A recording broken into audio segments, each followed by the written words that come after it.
What's up, everybody? This is Dale from Upstate Bets and DFS. I'm here with my partner Riaz, bringing you guys another Prize Picks video for NBA.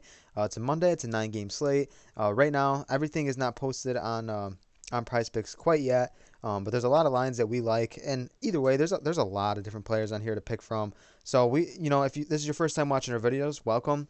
We like to go through a couple different games, a couple different people. We usually don't kind of build a flex or power play for you guys. We like to just like highlight a couple players.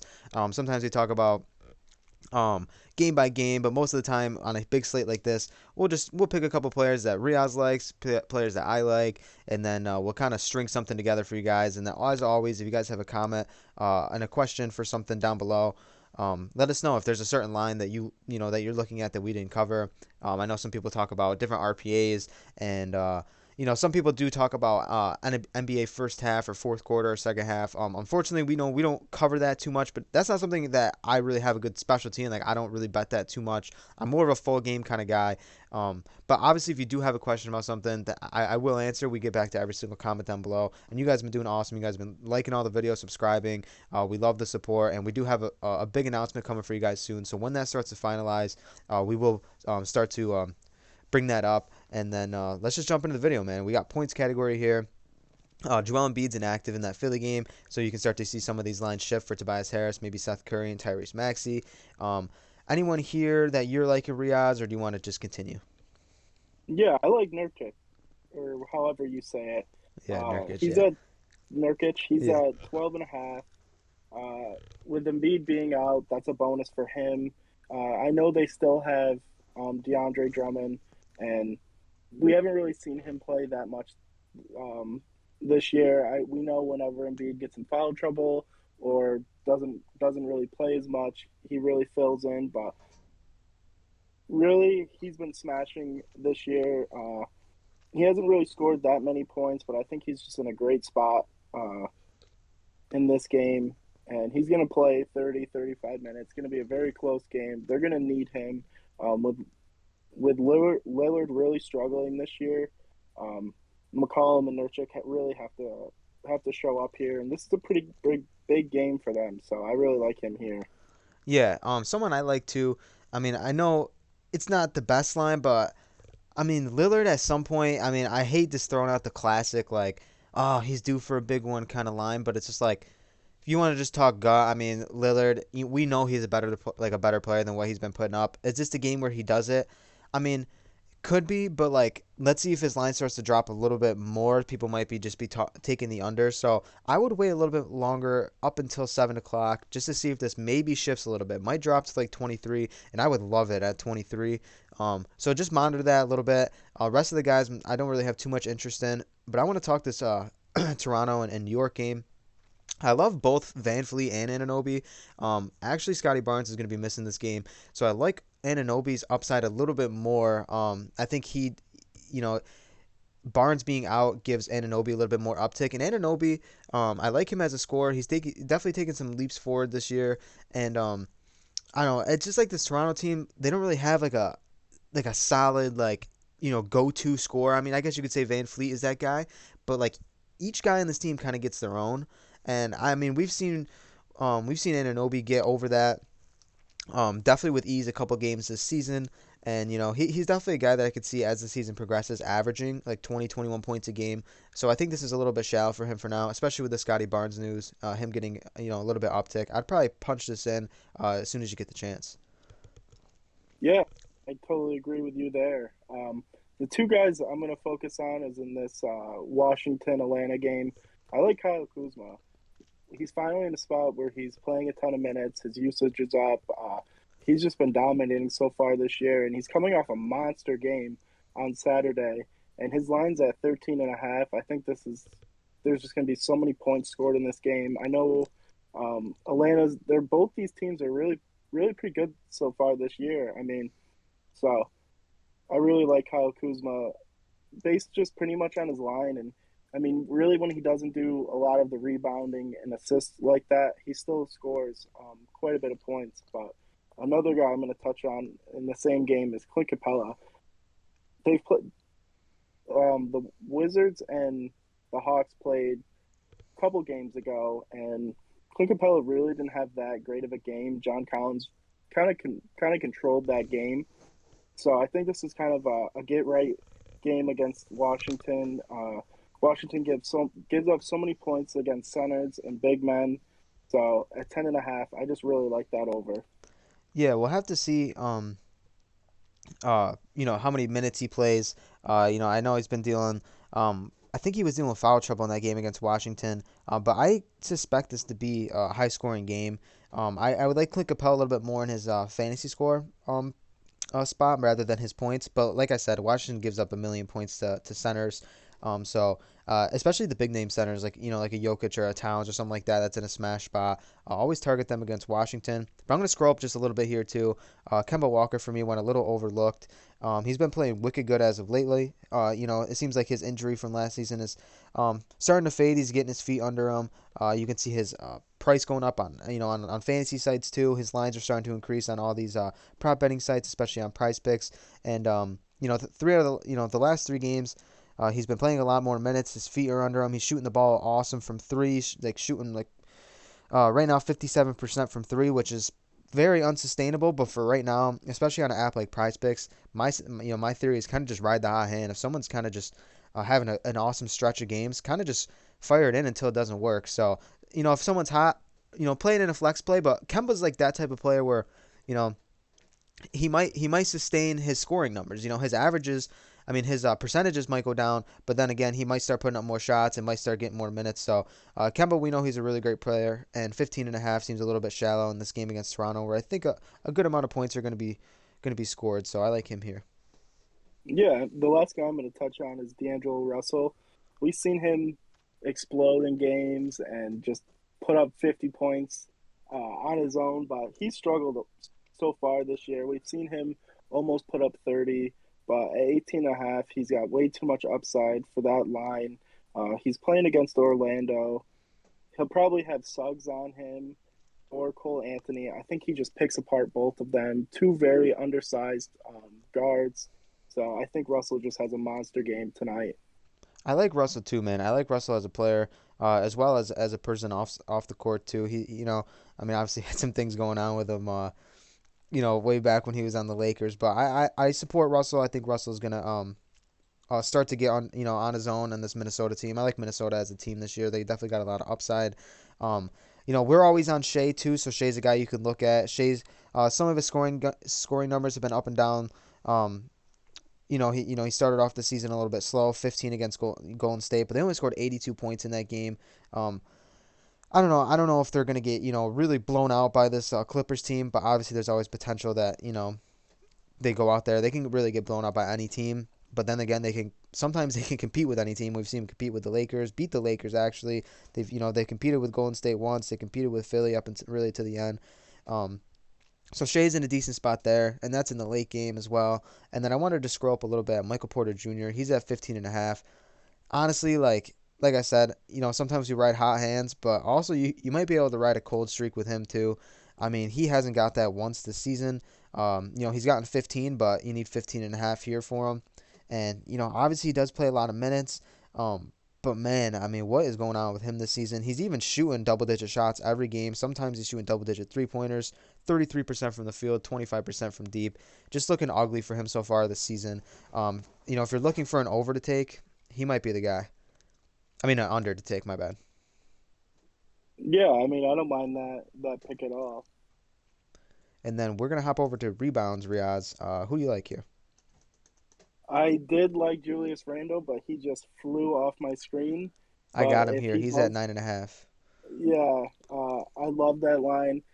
We've seen his line around 11, 10.5. He's coming off a pretty bad game. He only had 6 rebounds, but every single game so far, he's smashed that line. There's no reason to not play him here. I think that line is just way too low. He's got a great matchup against the Raptors, and he's just going to take advantage. Probably have another monster game this year. I love Julius Randle. Yeah, another guy I was looking at too. I mean, he's a little bit lower, so if there's another guy in between here, that you want to scroll back up on, let me know. But I like Jokic here in this spot. Obviously, last game, He didn't get there. I mean, he didn't get there the game that he got injured. I'm gonna say, but every single game besides that, he's absolutely smashed this. Just the game he got injured, he ended up putting up six. But dude, he put up 41 fantasy points in 15 minutes. Like we know this dude's upside. I'll have to check out what his fantasy score line is. But this is, I'm not gonna say this is a extremely tough matchup against Memphis, but I know this team plays hard, and I just know Memphis wants to like not be in a situation where they want to be in a play-in. So, they're out here winning games. They got some young guys who can run night in, night out. Not saying Jokic is, the type of guy where they want to rest on a back-to-back. I mean, he's always a pretty healthy guy, and he always plays he plays through injuries and whatnot. So, I mean, either way, I mean, Jokic at 11, I think it's a hammer for me. Just like I said, they need him. So, everyone else on the team, like from Porter Jr. is struggling. Obviously, no Jamal Murray, so I like Porter Jr. I mean, I like Jokic here. Yeah, to go a little bit lower, I like Karl Anthony Towns. He's got a tough matchup. He's going against Wendell Carter Jr. and Bamba, so I can see why his line is at 9.5. But he grabs way too many boards to not get over 10. Uh, we've seen so far this year he's been smashing the boards. A couple bad games, but you're always gonna have a couple bad games when you're kind of the focal point. I mean, it's tough to score and grab boards and play defense, but I think this is going to be a really close game. They're going to need him here, so he's in a great matchup. Well, he's in a great matchup. The fact that he's got to be out there, but it's a tough matchup that he's got two pretty decent centers. He's going to be going against, but I think he's going to have no problem, and he's going to grab a bunch of boards. So we're gonna jump over to assists, man. Um, I was looking through this. Nothing really is like kind of jumping out to me here. Obviously, like Anunoby's gotten that. The past four games we've seen Van Vliet. Have a couple. Really double-digit assist games. Kemba Walker's at 3.5, and he's upticking.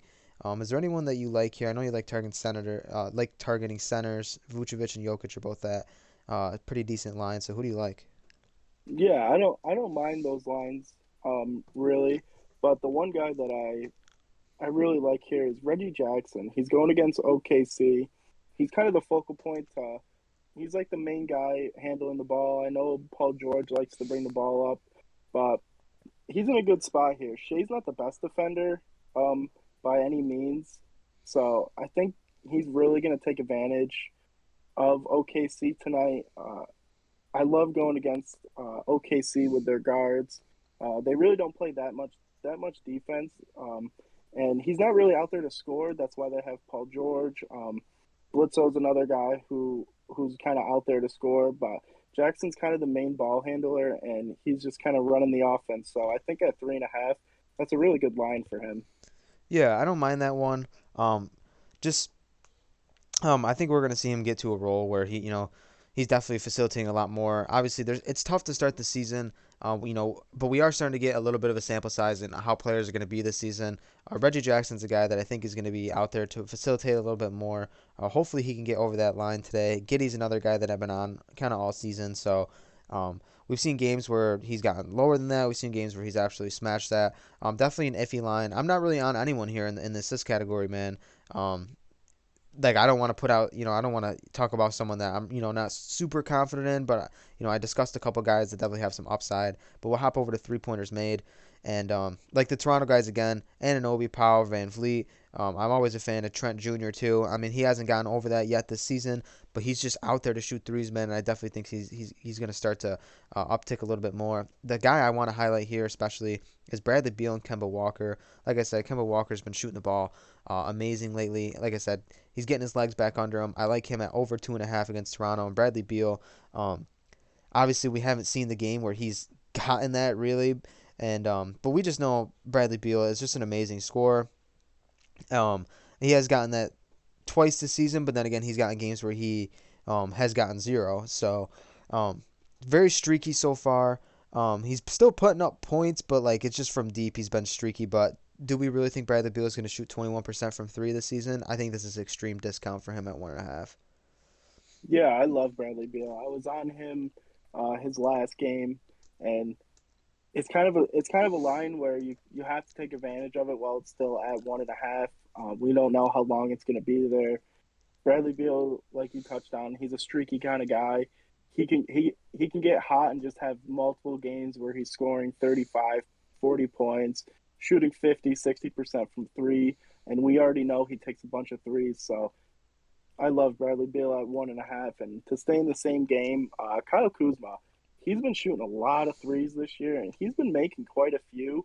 I like the line at 1.5. I think there's going to be a lot of points scored in this game, and Kyle Kuzma is one of those guys that's not really afraid to shoot the three at all. I mean, he's finally he finally is on a team where he's got the green light, and they really need him to put up a bunch of points to kind of keep everything close. So Kyle Kuzma and Bradley Beal, I really like in this Washington game. For me, the last guy, I'm pretty confident in here. I'm always on Anthony Edwards at 2.5.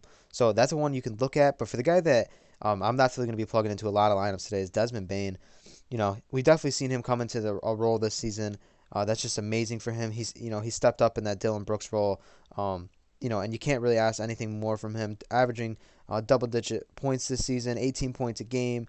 And for three-pointers, man, he's shooting 43% on the season. He's hit at least two a game so far, but he's had games where he's shooting, he's making five a game, shooting 10, shooting 11. But yeah, his just in terms of percentages, I think he's a viable option at 2.5. But then again, his volume shooting 10, 11 threes. I mean, I think he's just getting really comfortable. He's finally learning the NBA, and oh man, I love the Bain line at 2.5. Yeah, I couldn't agree with you more. The last guy I'm going to touch on is Dort. We've seen a bunch of games so far this year. He's gotten one 3-pointer made. He shoots a ton of them. The volume's there. Uh, I wouldn't say he's a streaky shooter. I always thought he was just a horrible player, but at 1.5, the fact that we've seen him at least make one, and he shoots about five, six of them. So if he gets hot in this game, I believe he's going to get over the 1.5, and it's really nice to see that. It's not like he's getting shut out. He is making them, but it's just at a low percentage. And we saw last game he did get to that too. So not really riding a hot hand, but I just like the upside for him here. Yeah, so I think that'll wrap up three-pointers made. Like I said, there's a lot of people, even at the top, like someone like Seth Curry too, definitely can go out there, any night really and get that, now that Joel is sitting. Same with Danny Green, someone who's there to stretch the floor and play defense. So I like those 3 and D type of guys in that category. We'll jump over to fantasy score. We're not going to talk too much about it, just because there's not really that many lines that are jumping out to me. Maybe to Riaz, but for me, I like Cole Anthony here at 32.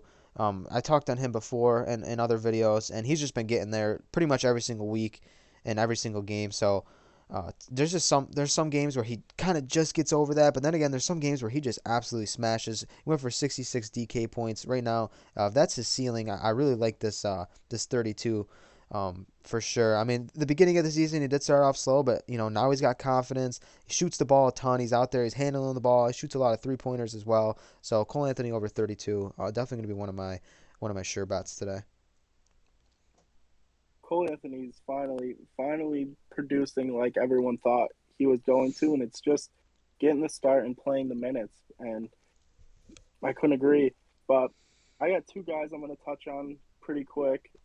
I just honestly like the line. I like how well they've been playing so far this year. And one of the guys is Lamela Ball. You can never really go wrong with playing Lamela Ball. His line's at 38.5. He started off pretty slow, or the last couple of games he's been kind of iffy. I don't know if that's because Rozier is back and it's kind of taken some of his usages away, but we saw last year, even when there was Devontae Graham on that team, LaMelo Ball still had monster games, and I really like his matchup against Cleveland. I think he picks apart Colin Sexton and Garland. So I think he's just in a great spot. He puts up so many points, shoots a bunch of threes, gets a bunch of assists, and he's tall enough as a guard to grab a bunch of rebounds. And plays great defense. He always seems to find the passing lanes to get a couple steals. Uh, but the last guy I'm going to touch on is Clint Capella. I think he is just in a great spot against Washington. Washington gives up so many points to centers. We saw John Collins smash last time they played, and Clint Capella didn't really have that great of a game. So I think this time around, Clint Capella is the guy that really runs the show for them. I mean, obviously, Trae Young's going to go crazy like he always does, but Clint Capella, you could see him get a double-double in the first half. So I really like him here. Yeah. So, someone that just popped up for me too that I didn't see the first time we looked over this. Definitely something that's just like, wow, that's extremely low. Is Dejante Murray? He's at 38. He has just been going crazy. We talk about riding hot hands. Dejante Murray, man. It looks like Pop is just go, pretty much just do what you want out there, man. We know he's an awesome defender, so we know he could throw that in there. Not much of a shot blocker, but in terms of just steals, man, he can get 4 or 5 steals a game. He's got triple double upside this season. He's scoring the ball. The last 3 games, he's getting over 20 points just in the scoring category. Grabs a bunch of boards. Great playmaker too. Starting to stretch the floor a little bit now too. But Dejante Murray, man, at 38, oh man, I love that line. For him especially. He's playing a ton of minutes, and this is a game against Indiana where Sabonis right now is questionable. I mean, not Sabonis. Brogdon is questionable. Obviously, Brogdon definitely could give him some problems up there in the backcourt, but as of right now, man, I think even if Brogdon plays, I still like Murray, man, at 38. Yeah, I mean, as a Spurs fan, I love Dejante Murray. I think he's just an awesome player. And then I think that'll wrap it up. Like I said, man, there's a lot to talk about here, and we don't want to drag this out for 20, 25 minutes. Actually, I don't even know where it's at right now. It's probably right around there. But if you guys are liking the content, show that support down below. Always subscribe, like the video, drop a comment if there's a line that we haven't talked about. Like I said, there's a bunch to talk about here. We want to kind of just highlight some that we're pretty confident in. There's not, really no such thing as a sure bet. We know how if you've been playing fantasy for a while, man, you know how there injuries happen, random things happen with rotations. I mean, people get cold really easy. Things happen, so we don't want you to, throw the house on something if we're just like, yo, hammer this. Like, I'm in love with the Dejante Murray line, but it's like, I'm just going to be including it in a lot of my different plays. So, like I said, as always, thank you for all the support lately, and hopefully we can get that news out to you that I spoke about in the beginning of the video. And then that'll be it for us today, so we'll see you on the next one, and peace.